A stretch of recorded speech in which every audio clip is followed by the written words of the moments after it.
Y como lo adelantábamos, ya a estas horas nos acompaña el presidente de la Unión de Gremios de la Producción, el ingeniero Héctor Cristaldo, porque durante toda la semana ya lo estuvimos haciendo, acompañando a los productores en esto que debía ser el inicio de siembra. Hay un retraso por déficit de humedad, nos reportaban, y sobre ese tema queremos empezar a hablar. Ingeniero, buenas tardes, gracias por acompañarnos. Buenas tardes para vos, para la teleaudiencia, un gusto compartir contigo.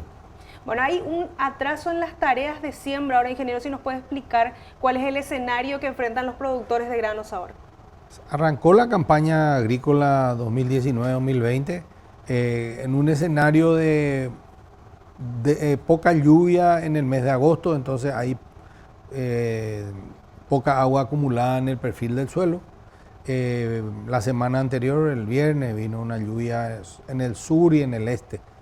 Es decir, Itapúa, Alto Paraná Sur, de alrededor de entre 25 y 30 milímetros, que impulsó a los productores de esa región donde llovió a arrancar más fuerte la siembra, pero con el déficit que hay se está frenando. En gran parte del país todavía no arrancó con el dinamismo que necesitamos y hay un rezago, pero todavía no estamos saliendo fuera de época de siembra para la variedad tempranera. Estamos todavía en tiempo, con preocupación porque es cierto atraso, pero esperemos que hoy llegue más lluvia. Tenemos algunos reportes de lluvia hacia Itapúa, ojalá eso se extienda a todo el país y se pueda a partir de ahora arrancar con fuerza la siembra. No está llegando ni al 5% del área sembrada, entonces estamos en la espera de la lluvia. Ni 5%, entonces no empezaron a sembrar todavía. ¿Cuáles son los departamentos en los que de repente ya se comunican y se reportan un poco más preocupados por la situación? El norte siempre está más preocupado. San Pedro tiene un suelo arenoso, norte Caguazú, parte de Canindeyú, pero en general en todos los departamentos hay preocupación porque no estamos teniendo la humedad en el suelo que necesitamos. Pero la zona de San Pedro siempre es más aprensivo porque ellos muy rápidamente con su suelo más arenoso tienen problemas y los frentes que están entrando, no, es decir, la lluvia la pasada no llegó allá. Queremos, si se puede, producir, también nos pueden ayudar a ir viendo algunos mapas que estaban compartiendo acerca de la situación del suelo por departamento. Así vemos también lo que estábamos recibiendo, este caso de Alto Paraná, ingeniero. Y bueno, lo que está en rojo, como ven, está en sequía, es casi todo el departamento, solo la zona central está con un déficit leve, pero hay déficit de humedad en el suelo. Esto es el perfil del suelo, no en la superficie, sino en un perfil un poco más profundo, que es la reserva, es decir, el agua en el cántaro para que la planta tome, y eso no hay. Y con la lluvia se moja la cara, pero adentro no hay humedad, entonces necesitamos una lluvia importante para que penetre esa agua. Acá tenemos, creo que Cazapá, esto está todo en déficit hídrico moderado o sequía. Entonces es difícil tomar una decisión de sembrar en el seco y decir, bueno, llueve mañana y siembro, lo mismo germina. Y si no llueve, acá tenemos Canindeyú, el mismo problema. Gran parte del departamento también con sequía y déficit moderado o déficit leve, es decir, no hay suelo normal con humedad normal. Hasta ahora. Itapúa también, la misma situación.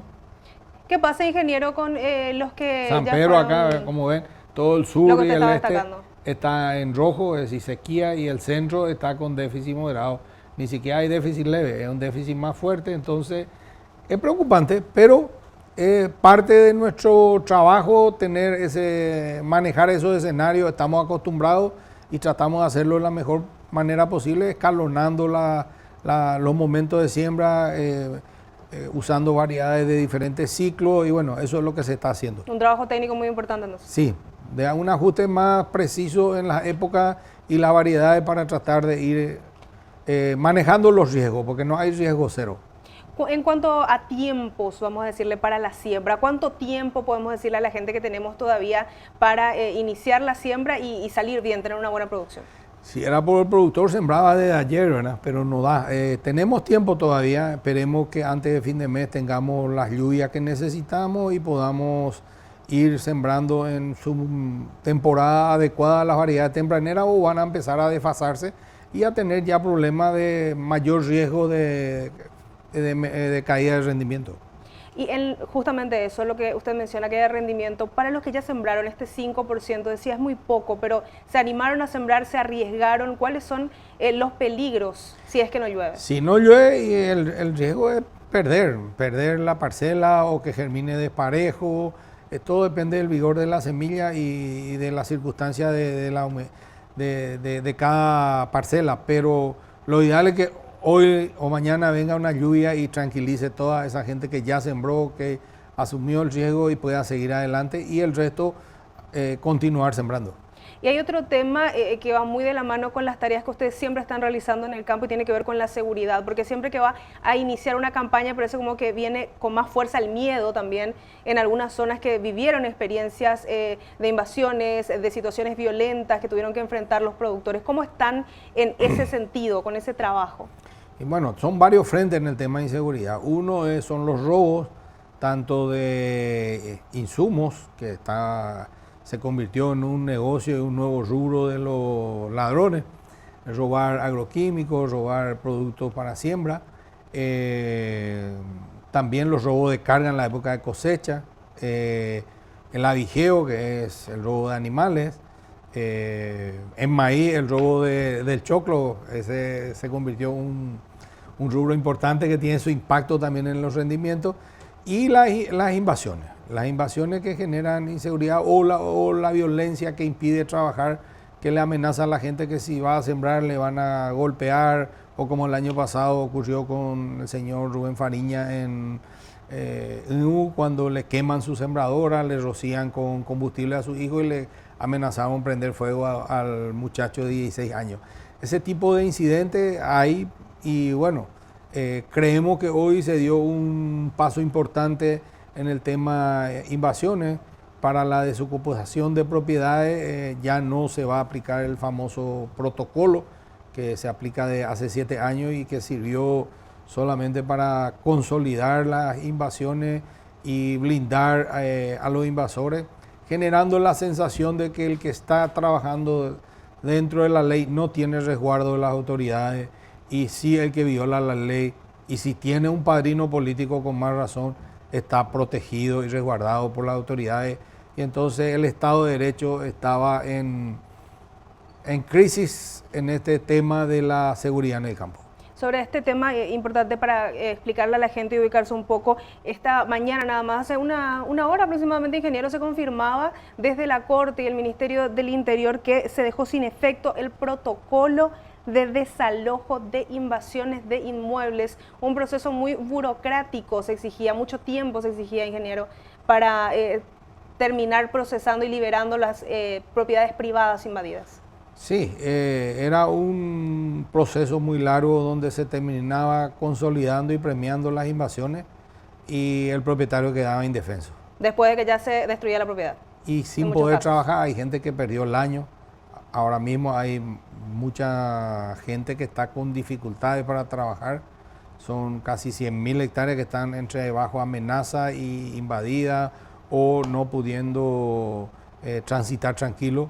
Creemos que tenemos que recuperar la paz, la convivencia armónica en el campo, trabajando juntos pequeños, medianos y grandes productores para impulsar un proceso de desarrollo rural sostenible en Paraguay que permita mejorar la calidad de vida de la gente en el campo. Sobre un tema que usted estaba mencionando hace poquito nada más, es algo que no se habla mucho de repente, ingeniero, el robo de los insumos también.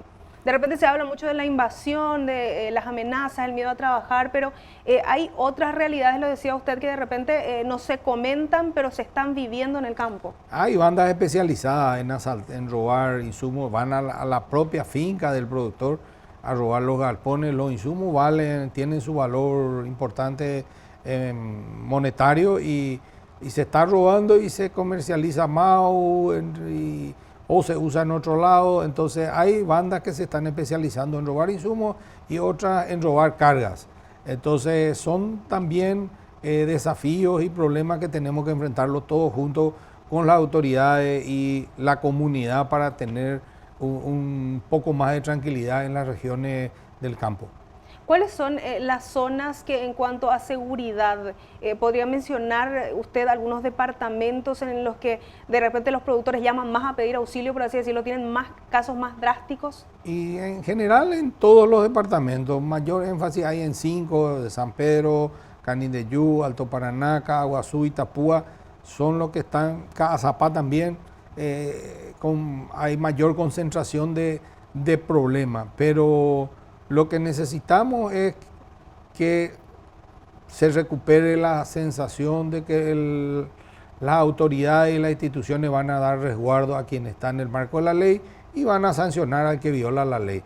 Porque esa impunidad, ese opareí, es lo que genera toda la preocupación y potencia a la criminalidad y a violar la ley.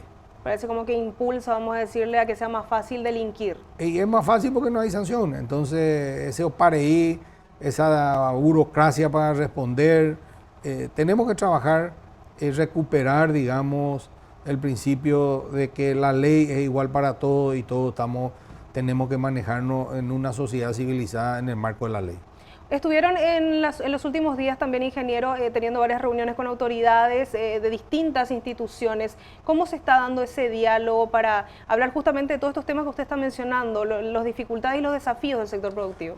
Bueno, tuvimos lunes como coordinadora agrícola del Paraguay con el presidente de la República tocando varios temas, entre ellos el tema del cambio en el ministerio, que respetamos, no compartimos, pero respetamos, fuimos muy claros con él.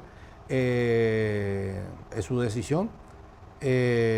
También el tema de la necesidad de darle tranquilidad a la gente que trabaja en el campo y la necesidad de un trabajo coordinado en pos de conseguir una buena cosecha y que esa buena cosecha marque un buen año económico para Paraguay en el 2020.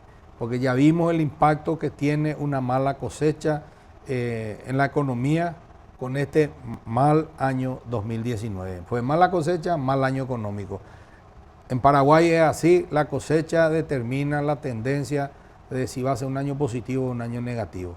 Y aprendimos por el lado más duro, creo que este año, con las pérdidas que tuvimos y toda la desaceleración y el parate de la economía en que estamos ahora. Y desde el campo, lo que hagamos bien hoy va a repercutir favorablemente en una buena cosecha en enero o febrero y ahí ya vamos a tener una tendencia para el 2020. ¿Usted considera que ya como resultado de estos diálogos es lo que se confirmaba hoy, que es un resultado de la insistencia de repente de ustedes también el dejar sin efecto el protocolo de invasiones, por ejemplo? Y son 7 años de vigencia de este protocolo. Creo que fue un proceso y está culminando ahora a través de un trabajo en equipo y de sintonizar en la visión con en relación al rol del Estado y a las garantías que tenemos que tener los ciudadanos en un Estado de Derecho.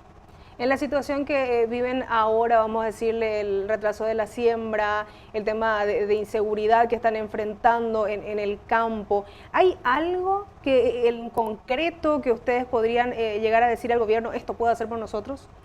Yo creo que es lo que ya lo dijimos el día del lanzamiento. Necesitamos un clima que desde el punto de vista meteorológico nos permita un buen clima que acompañe el desarrollo de los cultivos. El resto de los productores sabemos cómo hacer y qué hacer en nuestras chacras y un clima de convivencia pacífica y de tranquilidad para trabajar en el campo y con eso creo que podemos sacar adelante esta campaña agrícola. Muchísimas gracias, don Héctor, como siempre, por su tiempo para la audiencia de Canal Pro. Gracias a vos y a la audiencia.